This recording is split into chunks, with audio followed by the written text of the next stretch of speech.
সুপ্রিয় দর্শক, আসসালামু আলাইকুম। সবাইকে স্বাগতম জানাচ্ছি আজকের গুরুত্বপূর্ণ সংবাদে।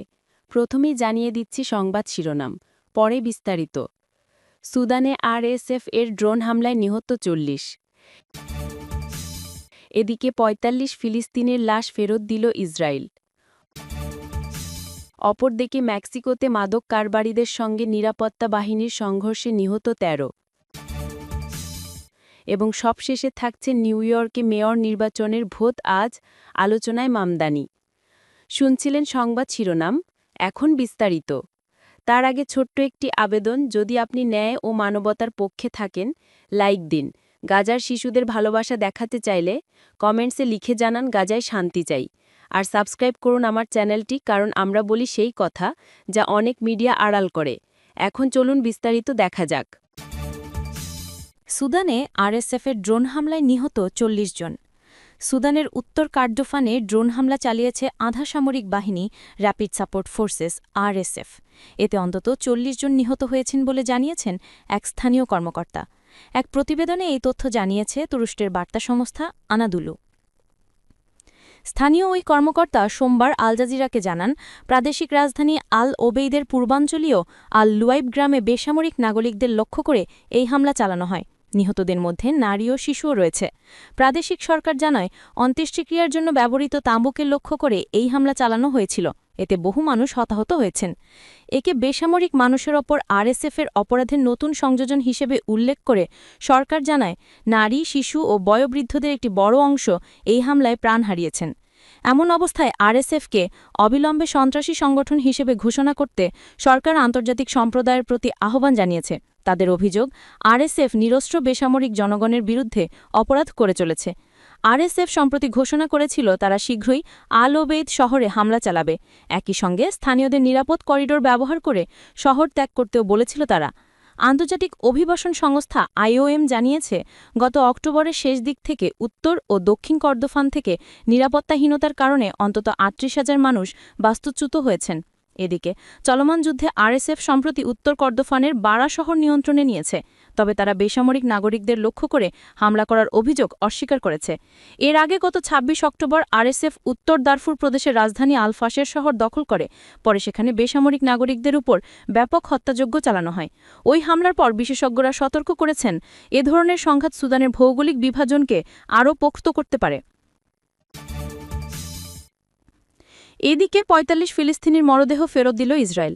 যুদ্ধবিরতির অংশ হিসেবে আরও ৫ ফিলিস্তিনি বন্দীকে মুক্তি দিয়েছে দখলদার ইসরায়েল। সেই সঙ্গে হস্তান্তর করেছে আরও ৪৫ ফিলিস্তিনির লাশ। মঙ্গলবার ৪ নভেম্বর এক প্রতিবেদনে এই তথ্য জানিয়েছে সংবাদ মাধ্যম আল জাজিরা। প্রতিবেদনে বলা হয়েছে, যুদ্ধবিরতির অংশ হিসেবে ৫ ফিলিস্তিনি বন্দীকে মুক্তি দিয়েছে ইসরায়েল। সোমবার সন্ধ্যায় মুক্ত হওয়া এসব বন্দীকে পরে চিকিৎসা ও স্বাস্থ্য পরীক্ষার জন্য মধ্য গাজার দেইর আল বালাহ এলাকার আল আকসা হাসপাতালে নেওয়া হয়েছে। মানবাধিকার সংস্থাগুলোর মতে এখনও হাজার হাজার ফিলিস্তিনি ইসরায়েলে আটক রয়েছেন, যাদের অনেককেই কোনো অভিযোগ ছাড়াই তথাকথিত প্রশাসনিক আদেশে আটক রাখা হয়েছে। এর আগে সোমবার গাজার স্বাস্থ্য মন্ত্রণালয় জানায়, আন্তর্জাতিক রেডক্রস কমিটির মাধ্যমে ইসরায়েল তাদের ৪৫ জন ফিলিস্তিনির মরদেহ হস্তান্তর করেছে। এতে যুদ্ধবিরতি চুক্তির আওতায় ফেরত পাওয়া মোট মরদেহের সংখ্যা দাঁড়িয়েছে ২৭০টি। মন্ত্রণালয় জানায়, এখনও পর্যন্ত ৭৮টি মরদেহের পরিচয় সুনিশ্চিত করা হয়েছে।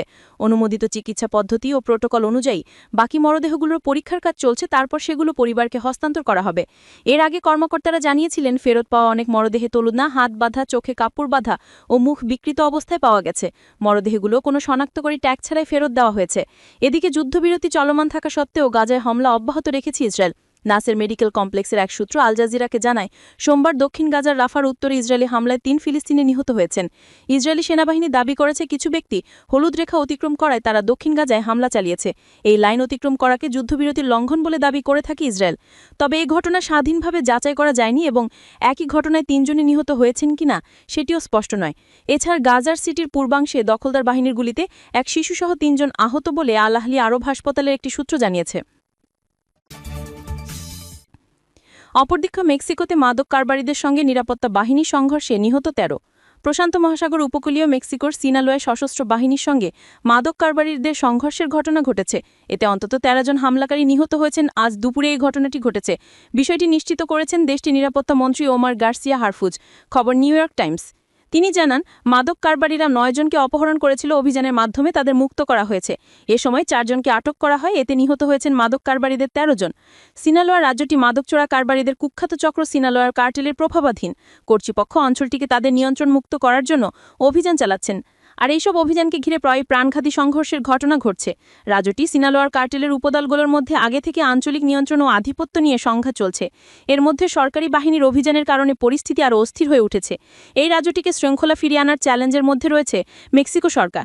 প্রতিবেশী যুক্তরাষ্ট্রের সামরিক বাহিনী প্রেসিডেন্ট ডোনাল্ড ট্রাম্পের নির্দেশে ক্যারিবীয় সাগর ও প্রশান্ত মহাসাগরের পূর্ব অঞ্চলে সক্রিয় সন্দেহভাজন মাদক কারবারিদের বিরুদ্ধে প্রাণঘাতী আক্রমণ পরিচালনা করছে। ইতিমধ্যে 2 জলসীমায় মার্কিন বাহিনীর আক্রমণে অন্তত 15টি কথিত মাদকবাহী নৌকা ধ্বংস ও 64 জন নিহত হয়েছে। এবং সর্বশেষ থাকছে নিউ ইয়র্কে মেয়র ইলেকশনের ভোট আজ, আলোচনায় মামদানি। যুক্তরাষ্ট্র নিউ ইয়র্কে মেয়র ইলেকশন আজ মঙ্গলবার 4 নভেম্বর। যদিও নির্বাচনের আগাম ভোট আগেই শুরু হয়েছে, 7,35,000-এর বেশি মানুষ আগাম ভোট দিয়েছেন। নির্বাচনে আগে গতকাল পর্যন্ত বিভিন্ন জরিপে ডেমোক্র্যাট প্রার্থী জোহরান মামদানি এগিয়ে রয়েছেন। নিউ ইয়র্কে মেয়র ইলেকশনের ভোট গ্রহণ চলবে স্থানীয় সময় সকাল 6টা থেকে রাত 9টা পর্যন্ত। প্রশাসনিকভাবে Manhattan, Brooklyn, Queens, Bronx, West Staten আইল্যান্ডে বিভক্ত নিউ ইয়র্ক সিটি একক জনপ্রিয় ভোটে মেয়র নির্বাচন করে। ডেমোক্র্যাট প্রার্থী জোহরান মামদানি এখন পর্যন্ত বিভিন্ন জরিপে স্পষ্টভাবেই এগিয়ে রয়েছেন। এমারসন কলেজ, পিক্স 11 ও দ্য হিলের যৌথ জরিপে দেখা গেছে মামদানি 50% সমর্থন নিয়ে এগিয়ে আছেন। তার নিকটতম প্রতিদ্বন্দ্বী ফর্মার গভর্নর অ্যান্ড্রু কুমের সমর্থন 25%, রিপাবলিকান প্রার্থী কুর্টিস লেভিয়ার সমর্থন 21%। অন্যদিকে ফর্মার গভর্নর অ্যান্ড্রু কুমও প্রাইমারিতে পরাজয়ের পর স্বতন্ত্র প্রার্থী হয়ে লড়ছেন। তিনি অপরাধ দমন ও আর্থিক স্থিতিশীলতা ফেরানোর প্রতিশ্রুতি দিয়ে মধ্যপন্থী ভোটারদের কাছে টানার চেষ্টা করছেন। রিপাবলিকান কুর্টিস লিভারের আইন শৃঙ্খলা ইস্যুতে প্রচারণা চালালে ঐতিহ্যগতভাবে ডেমোক্র্যাট ঘেঁষা তার মার সম্ভাবনা সীমিত। এবার রেকর্ড 7,35,000-এর বেশি ভোটার আগাম ভোট দিয়েছেন, যা প্রেসিডেন্ট নির্বাচন ছাড়া অন্য কোনো স্থানীয় নির্বাচনে সর্বোচ্চ অংশগ্রহণ।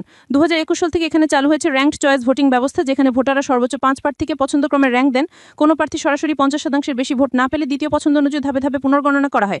সর্বশেষ জরিপে মামদানি এগিয়ে আছেন 5 পয়েন্টের, তবে কুমোর প্রার্থিতা ফলাফলকে অনিশ্চিত করেছে। বিশেষজ্ঞদের মতে তরুণ ও ইমলু ভোটারদের উপস্থিতি বেশি হলে নিউ ইয়র্ক সিটিতে রাজনৈতিক সহযোগের প্রগতিশীল যুগের সূচনা হতে পারে।